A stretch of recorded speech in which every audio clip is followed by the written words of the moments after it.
à la recherche de ma silhouette idéale. Je te souhaite la bienvenue dans le podcast d'une mangeuse émotionnelle. Moi, c'est Stella et j'ai décidé le 3 novembre 2023 de me foutre la paix avec mon alimentation et mon poids, afin de guérir de mon TCA qui est l'hyperphagie. Et j'ai envie de t'embarquer avec moi dans mon processus de guérison. Je te laisse avec l'épisode du jour.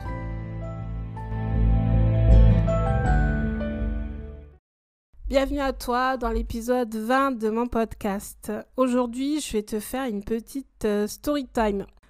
Il y a quelques semaines, ou peut-être 2 mois, nous allons chercher avec mon chéri chez sa mère notre fille de bientôt 2 ans.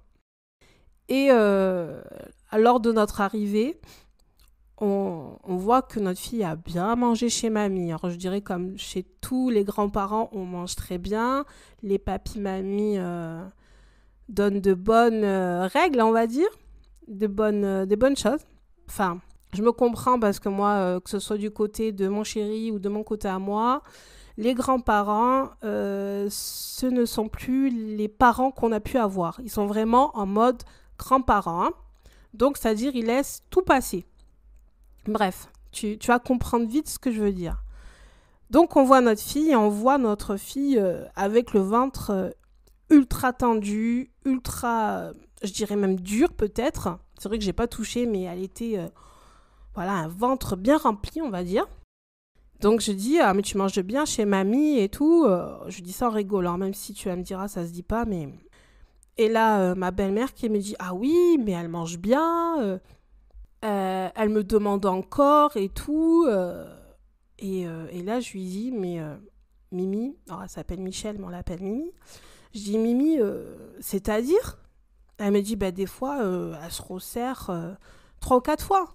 Alors certes, je sais que c'est pas des grandes quantités, mais elle la resserre, quoi. Donc 2 fois, je veux bien, la resservir une 2e fois, ok, une 3e fois, pourquoi pas, mais 4 fois, je trouve que ça fait un peu trop.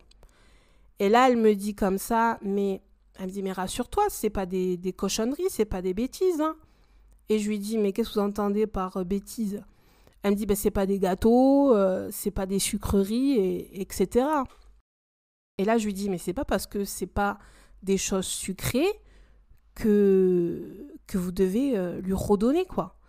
Parce que elle me dit, pour elle, des patates, du riz, du poisson, de la viande, des légumes, ça ne fait pas grossir. Ça, c'est sa pensée à elle. Hein. Pour elle, toutes ces choses-là sont saines. Tout ce qui est gâteau, sucré et gras, ça fait grossir. Je rappelle que ma belle-mère a, je crois, 70 ans, peut-être un peu plus. Elle a encore ses anciennes croyances, hein, qu'on soit d'accord. Hein. Donc, je dis oui, certes, c'est pas des cochonneries, entre guillemets, hein, là tu me vois pas, mais je fais des guillemets, mais c'est pas pour autant qu'il faut... je sais pas comment je lui ai sorti ça pour lui donner encore plus, quoi. Je dis, parce que là, son ventre est complètement tendu. Ah oui, voilà ce que je lui ai dit. Je dis, là, vous êtes en train d'élargir son estomac. Même si c'est bon et compagnie, faut pas trop non plus l'écouter, quoi. Même si pour elle, c'est des choses saines. Et puis mon chéri dit la même chose. Il me dit quand même, non mais pas, ne lui donne pas trop. Et donc elle rajoute, oui, mais c'est pas des gâteaux, c'est pas des sucreries et compagnie. Je suis désolée si cet épisode est complètement déconstruit, mais il faut vraiment que je te parle comme si je parlais à ma copine. Là, vraiment, c'est comme je parlerais avec ma copine. Et donc voilà, voilà ce qui s'est passé. Je vais faire un bond en arrière. Il faut savoir que pendant ma grossesse, à mon accouchement, je perds mes mots, hein, à mon accouchement, j'ai interdit mon chéri à dire à qui que ce soit, même à sa propre mère, le poids et la taille de notre fille. Je m'explique. En quoi c'est important de savoir le poids et la taille des enfants ? Faut m'expliquer, parce que moi, ça, c'est quelque chose que je ne comprends pas. Moi, quand je demande, par exemple, à ma meilleure amie qui a accouché quelques semaines avant moi, la première chose que je lui ai demandé, c'est comment va Bibou et comment tu vas toi. C'est les 2 choses qui me préoccupent. Je m'en fous qu'il soit petit, grand, gros. Non, c'est comment s'est passé l'accouchement. Est-ce que ça a été difficile, pas difficile, est-ce qu'il y a eu des complications, etc. Ça, pour moi, c'est pertinent. Mais savoir le poids et la taille, mais qu'est-ce qu'on s'en fout, sans déconner? Moi, c'est quelque chose, là, ça m'énerve. Je comprends pas pourquoi déjà, dès la naissance, on te fait chier avec le poids et la taille. Donc, j'ai dit à mon chéri, tu ne lui demandes pas. Tu lui dis pas, pardon. Donc voilà, le premier mois passe, même pas le premier mois, c'est que tous les jours, on doit peser l'enfant, savoir s'il a pris, pas pris et compagnie. Après, tu fais la visite, je crois, au bout de 10 jours, je crois, chez la sage-femme, tu pèses encore et tout. Et encore une fois, je dis bien à mon chéri, quand tu en parles à ta mère des rendez-vous médicaux, tu ne parles ni de poids ni de taille. Si la pédiatre ou la sage-femme dit que c'est OK, c'est dans la courbe, c'est dans la courbe. Tu dis simplement, tout va bien. Pas besoin de rentrer dans les détails. J'insiste énormément sur ça. Pourquoi ? Parce que moi, j'en ai tellement souffert pendant tellement d'années. Si tu me suis, tu le sais, depuis mes 13 ans, 12-13 ans, je fais attention à mon poids. Et je n'ai pas envie de donner cette énergie à ma fille, c'est-à-dire de lui faire penser que voilà, le poids, c'est bien, pas bien. Je veux pas qu'elle entende ça, en fait.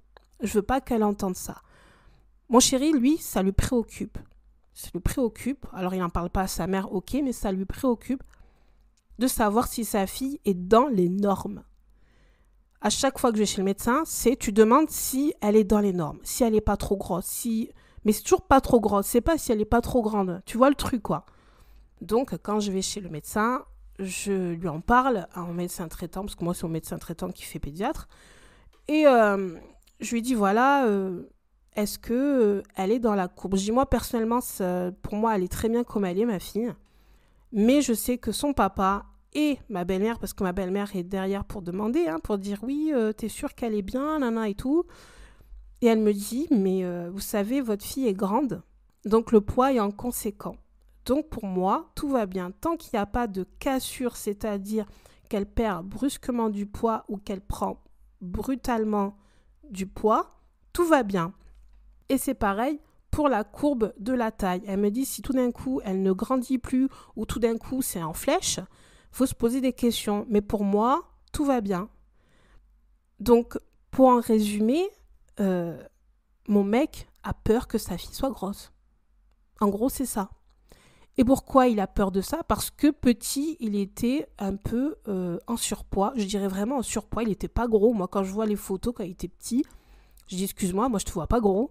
Je te vois, oui, en surpoids, ok, mais ça me choque pas plus que ça. Je sais pas si un jour je te ferai un épisode sur l'histoire de mon chéri. Il faudrait que je lui demande son accord parce qu'elle est très intéressante et très pertinente. Parce qu'il ne se rend pas compte de ses conduites alimentaires à l'heure d'aujourd'hui à 36-37 ans. Donc, je lui demanderai si je peux faire un épisode sur son parcours alimentaire parce que je peux te garantir qu'il y a des pépites.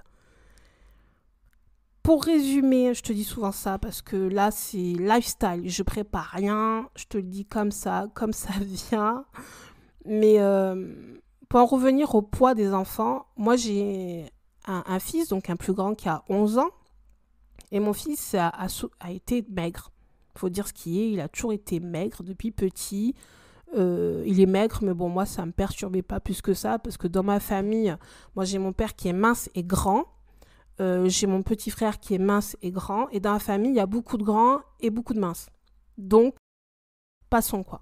Moi, je fais l'exception d'être un peu plus forte, mais ça, c'est suite au divorce de mes parents. Mais bon, ça, c'est une autre histoire.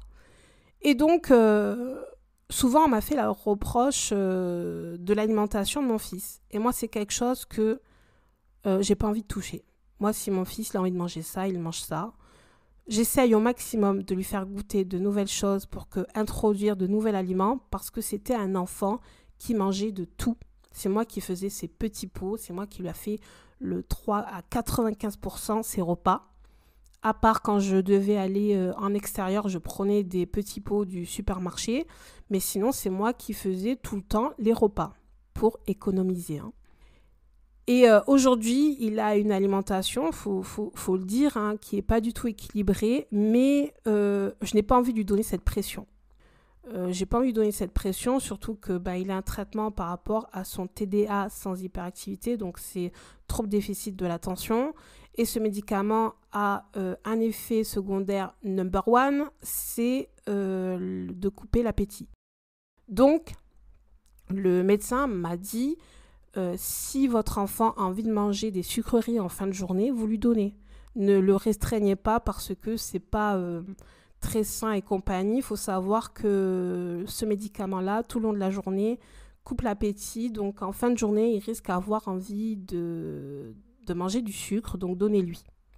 Mais que cette personne me l'aurait dit ou pas dit, j'aurais donné du sucre à mon fils. Je m'en fous. Je me dis, il a toute sa vie pour se préoccuper de son poids. Moi, le principal, c'est qu'il mange. Et comme on dit, un enfant ne se laissera pas mourir de faim. Donc, je pars du principe qu'il sait se réguler. Et je pense qu'on devrait garder ces choses, je ne sais pas comment on pourrait dire ça, mais en tant qu'adulte, on devrait garder ces sensations, voilà, en fait. Parce que quand tu donnes un biberon à un bébé, moi je vois encore une fois mon fils, il mangeait à chaque fois la moitié du biberon. Et il reprenait 1 heure plus tard. Alors que ma fille, non. Ma fille, elle mange. Elle aime la bouffe. Elle est comme ses parents. Bon, je suis obligée de la stopper parce que je trouve que ça fait trop. Par exemple, quand elle mange trop de protéines pour son âge, il ne faut pas abuser non plus. Donc, c'est une question de jauger, de réguler. Et j'avais envie de te faire cet épisode qui est complètement lifestyle. Là, tu me vois vraiment dans mon jus. Je pense que je vais même peut-être pas coter certains passages. Ça sera notre petit moment comme si j'étais avec toi en vrai. Par exemple, sur le canapé avec peut-être des chips ou peut-être un café. Je sais pas à quel moment de la journée tu écoutes ce podcast, mais en tout cas... j'espère que tu auras passé un bon moment en ma compagnie.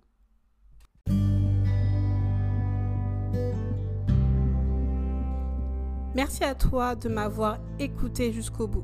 Sache que de parler de mon hyperphagie me fait extrêmement du bien. N'hésite pas à noter le podcast et à partager l'épisode si celui-ci t'a plu, afin de le faire connaître à des personnes tout comme moi ou peut-être comme toi, qui mange ses émotions.